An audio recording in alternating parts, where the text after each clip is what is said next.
The Office of the Ombudsman begins its fact-finding investigation into the alleged unexplained wealth of Commission on Elections Chairman Andres Bautista. A Rappler source says the Ombudsman will look into the allegation Bautista did not truthfully declare his wealth in a Statement of Assets, Liabilities, and Net Worth or SALN. The Comelec chief's estranged wife Patricia Bautista was summoned by Ombudsman investigators last Friday. The National Bureau of Investigation is already investigating Mrs. Bautista's claim that her husband has 1 billion pesos in unexplained wealth. An impeachment complaint against Bautista is also set to be heard by the House Justice Committee. Plunder defendants, alleged pork barrel mastermind Janet Lim Napoles and former Senator Bong Revilla will seek bail after the Sandigan Bayan granted it to former Senator Jinggoy Estrada. The Sandigan Bayan 5th Division, in 3-2 vote last week, ruled the evidence against Estrada was not strong, meriting bail. The three magistrates used the Supreme Court ruling in acquitting former President Gloria Macapagal Arroyo. They said the crime of plunder should identify a main plunderer. They also said it is vague to identify a main plunderer at this point in the Estrada case.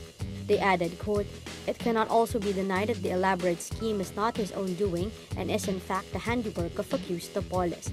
Revilla earlier said he would most likely follow in the footsteps of Estrada's legal team. Revilla's lawyer Estelito Mendoza said they would invoke human rights in their petition, same as what he did with his other client, former Senator Juan Ponce Enrile, who was granted bail by the SC. Marawi City priest Chito Soganub is presented to the media at Camp Aguinaldo after he was rescued from the Maute group last Saturday. Soganub smiles and cracks a joke to the media despite being held captive for 117 days in the battle zone. Soganub says, quote, "I am physically strong and handsome." Armed Forces Chief Eduardo Año says troops tried to rescue Soganub thrice from September 13 to 15 before succeeding the fourth time on Saturday. Año says doctors will still have to fully assess the priest's condition. He adds Soganub was not tortured while in captivity. The rescue of the priest comes as soldiers begin their final push to end the siege in Marawi City. A first-year law student of the University of Santo Tomas died Sunday from injuries his parents believe were sustained in fraternity hazing initiation rites. Horacio Castillo III was found lying on a pavement covered with a blanket in Tondo, Manila. On Sunday night, Castillo's parents received an anonymous text tipping them about their son's whereabouts.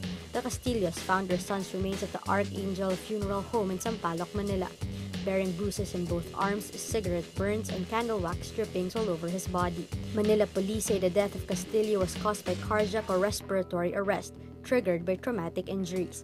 Castillo's father says his son was recruited by the Aegis Juris Fraternity. The dean of the UST Faculty of Civil Law on Monday placed all officers and members of the Aegis Juris Fraternity under preventive suspension. They are barred from attending classes and from entering the campus. American Secretary of State Rex Tillerson says Washington is considering closing its embassy in Cuba in the wake of a mysterious sonic attack that left several of its staff with brain injuries and hearing loss. Washington says at least 16 employees at its Havana embassy, which fully reopened in 2015 after a half-century breakdown in diplomatic relations, were injured in a series of incidents that began last year. The State Department calls the attacks unprecedented and warned Havana it is responsible for the safety of envoys working on its soil. It did not name who it believes is behind the incidents. Some of the 16 staff who were hurt were evacuated to Miami for treatment, while others were cared for by American doctors who traveled to Havana to work at the embassy.